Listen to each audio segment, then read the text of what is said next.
A Persian devotee, an inpatient with a hopeless and incurable disease, was operated on by doctors with a strong conviction that the patient would not survive. The patient, after getting discharged, writes that while he was being led to the operation theatre, he thought of Swami Sivananda and repeated his name with all his faith. And lo, a miracle was performed. The patient began walking on the third day, while others who have been operated upon for milder forms of the same disease are lying in the hospital for months and showing no signs of survival. Countless such miracles have been reported by his devotees from all around the world. But Swami Sivananda never encouraged the display of such spiritual powers, for he practiced and taught self-realization as the true goal of sadhana, and not the profane display of supernatural powers. Swami Sivananda was a siddha who loved and cared for all, and spent his life bringing about a spiritual movement throughout the world that would mark the ascension of humanity. Thanks to your overwhelming requests, we have created a new YouTube channel called Asangvani, dedicated to the calming chants and mantras from our videos. The link to the channel is in the description. On the 8th of September 1887, in a place called Pattamadai, 10 miles away from Tinnevelly Junction in Tamil Nadu, at sunrise, a child was born to Srimati Parvati Ammal and P.S. Vengu Iyer as their third son. He was given the name Kuppuswamy. Born in a traditional Brahmin family of devotees and philosophers, he received excellent training in the Vedas and Upanishads and taught strong values of virtue and devotion to God. He grew up to be a bold yet good-mannered, active boy with a highly pushing nature. He was a bright student and took up medicine as a career choice after completing his degree at Tanjore Medical Institute. He topped his class in all the subjects and was admired by all his professors. He started a medical journal called Ambrosia, which became widespread among medical practitioners. Unlike other journals, the outlook of Ambrosia was based on the ancient teachings of the saints. One could find a significant touch of spirituality in the journal. After taking up a job in one of the better pharmacies in Madras, he felt the need for a better position and therefore decided to try his luck in the Straits settlements of Malaya. To land in Malaya without any prior assurance of a job, withstanding the strong resistance from his orthodox Brahmin family for traveling over the seas and a little reserve of money, was the testimony of his fiery determination and willpower. He believed in himself and took the plunge to test his destiny. After some struggles, he found a job to handle the hospital of a rubber estate. In the hospital, he came in direct contact with hundreds of poor natives and bonded laborers. The ailing and terrible conditions of the workers ignited compassionate service towards mankind within him.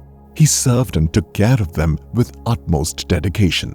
He never demanded anything from his patients, but shared whatever he had. He even pawned some of his personal belongings to help some patients in need.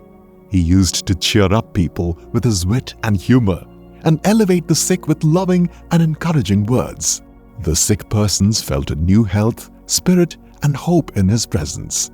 Everywhere, people declared that he had a special gift from God for the miraculous cure.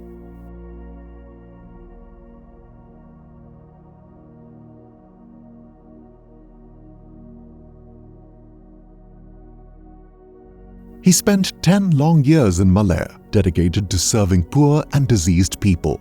He closely encountered various kinds of suffering in the world. His mind was grappling with thoughts and questions of a grand nature that even his intelligence couldn't provide satisfactory answers to. How insecure is existence on this earth plane, with various kinds of diseases, anxieties, worries, fears, and disappointments? Is there not any higher form of eternal happiness than these transitory and illusory pleasures and suffering? Is there not a higher mission in life than the daily round of official duties, eating and drinking? His selfless service has purified his heart. All he could feel was sympathy for the world filled with pain. A rising tide of dispassion arose that sailed him on a path of spirituality with absolute courage and unfettered determination.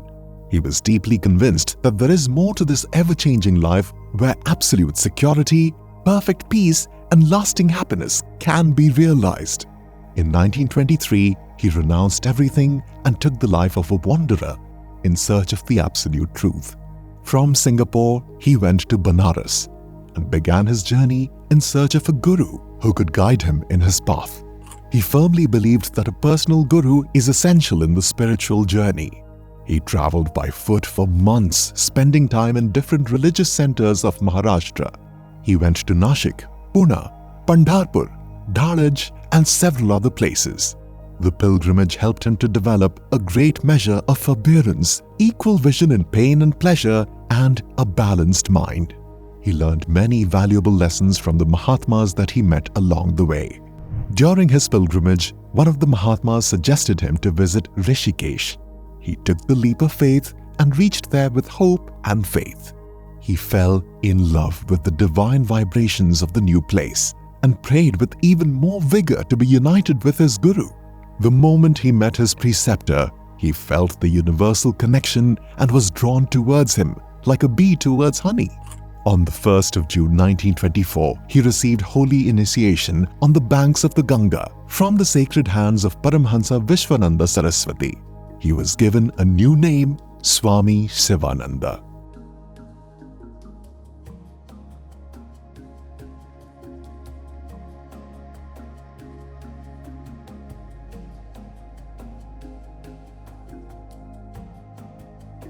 With the goal of his life as self-realization, he determined to spend every bit of it in study, service, and sadhana.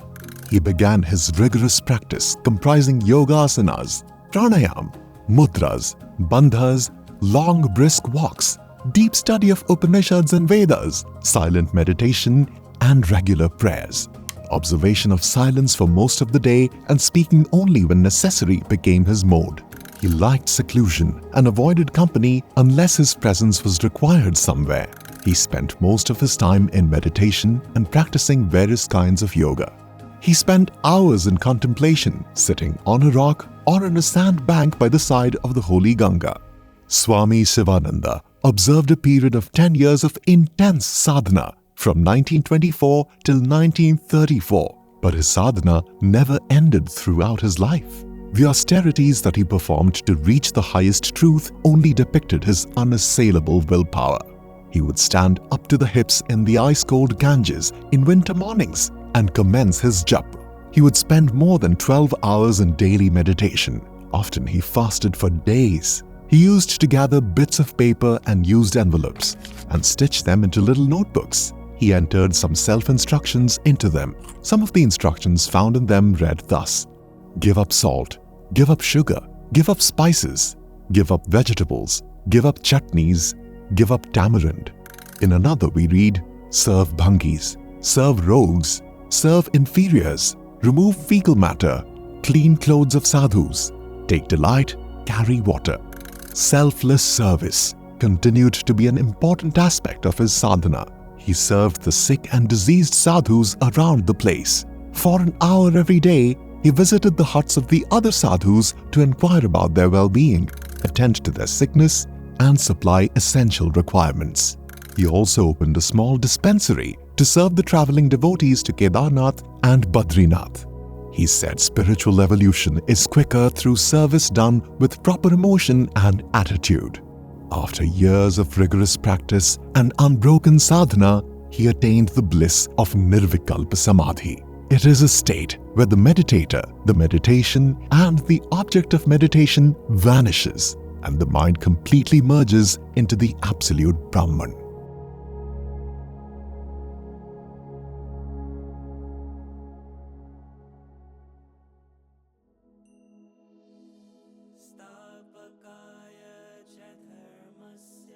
He felt the need to spread the divine message of spiritual upliftment of the common people and thus began his spiritual tours throughout the country after 1930.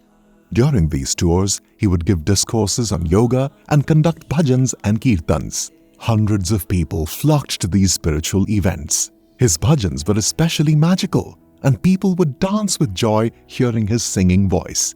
When some aspiring seekers from outside Rishikesh came to him for guidance, he permitted them to live in the adjacent kutirs of Swargashram, where he was living back then.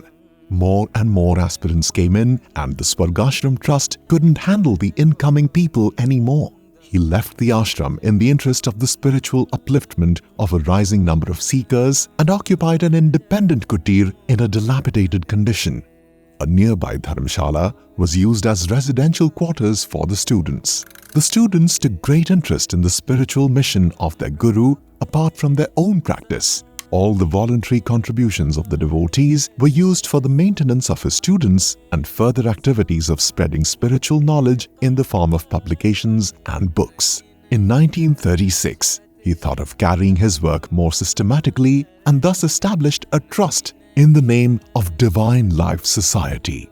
It became one of the most vibrant spiritual centers in India that attracted thousands of seekers from all over the world.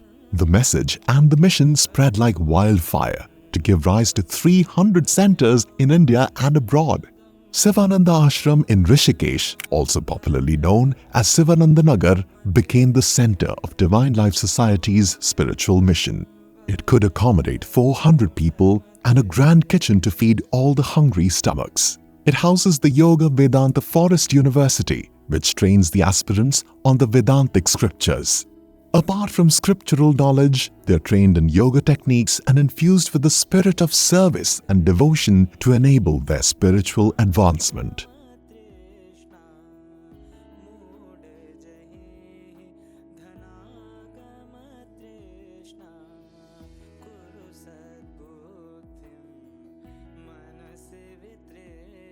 In the ashram, he didn't impose rules and restrictions on the aspirants who stayed with him. People could stay as long as they wanted and leave at any moment. He believed in the spiritual vibrations of the ashram to transform people on its own. He didn't demand service and helped everyone in every possible way to strengthen their sadhana. He displayed unlimited love for all the students without any discrimination. He took individual attention and consideration according to their needs and bent of mind. He used to send a portion of his food to some of the sannyasi students and visitors in the ashram who needed his special care. He even carried food for some workers who were on a meager diet and had poor health. He sent money and books to some of his outstation students whenever he sensed a need. Many students, out of their cravings, left the ashram criticizing him. He would bless them and pray for their spiritual strength. And when the same students returned to the ashram with a thorough change of heart, he received them with great affection. He said, "Voluntarily serving the poor, sick and helpless with all humility was my main yoga, and this one virtue alone helped me to develop all divine qualities and to see the Lord behind all names and forms." He served the old and sick people with love and care. He loved the students and children. He loved the good, virtuous people and the mischievous, wicked people, for he saw the potential to reach the higher realms of divine life in everybody. He had a humorous temperament that often conveyed his wisdom and philosophical bent of mind and expressed the defects or weaknesses of other people with broad liberalism and acceptance. In one such incident, where he received a solid packing with thick nails, he wrote back, "Thy parcel received in due order.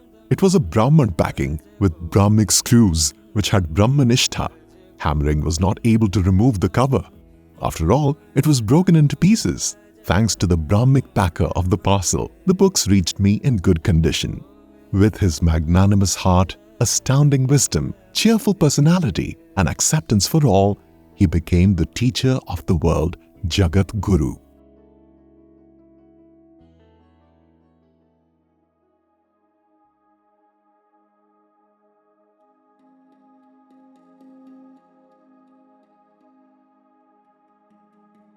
Swami held the philosophy of life as the foundation for all-round spiritual development to realize supreme divinity.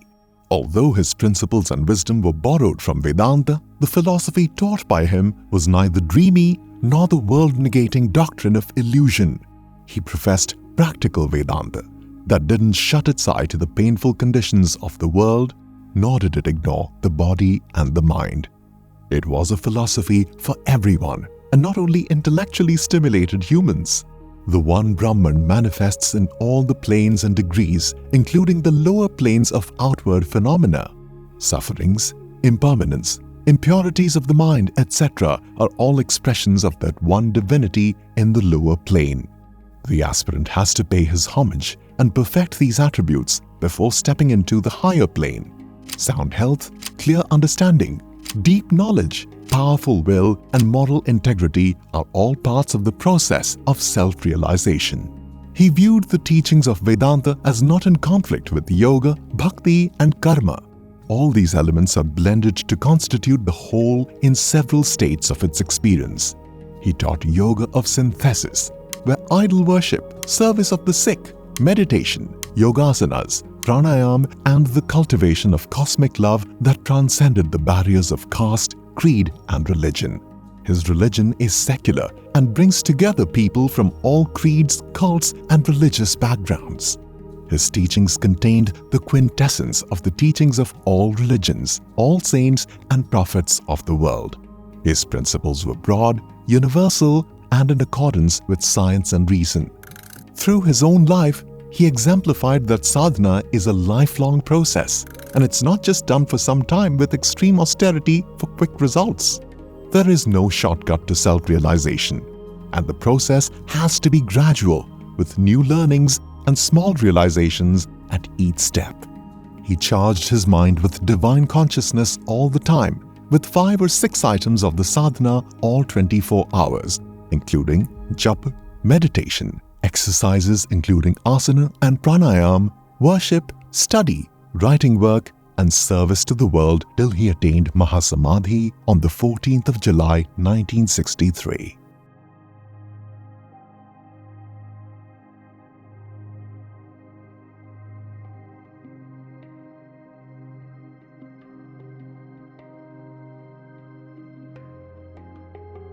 The entire ecosystem constituting the economy, education, politics, and religious practices of our present times has driven humanity towards the reign of extreme materialism and skepticism. Man is entangled in selfishness, greed, lust, and passion, thus naturally forgetting his divine essence. He always thinks of his body, family, and children. He constantly attends to his food, drink, comforts, and conveniences. Under such circumstances, restlessness, misery, panic, and chaos have spread everywhere. Hopelessness and fear have grappled the minds of the people. People have lost faith and have resorted to a self-centered mentality. Every act is done with selfish desires to get name, fame, and wealth. Suffering has become multifold and has touched the rich and poor alike. Since its inception, the Divine Life Society has sent out powerful currents of divinity to the world to bring about a movement that has inspired millions to rise above the mundane of selfish life. The graceful divinity of Swami Sivananda and his profound teachings hold answers to uplift humanity from its sufferings and guide it on a path to absolute bliss. His message needs to reach every ear who is in need of realizing his true nature of pure, blissful existence.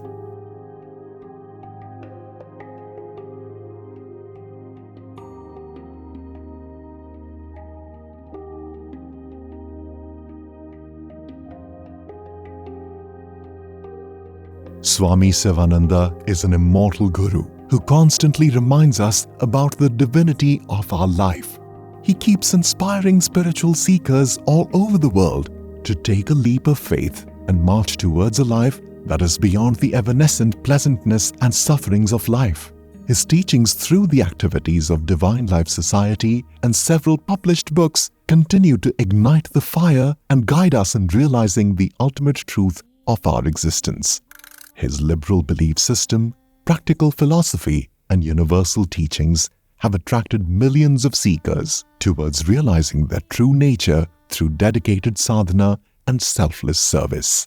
He is a beacon of light in our dark age of hopelessness to uplift humanity from slumber towards a pristine divine life.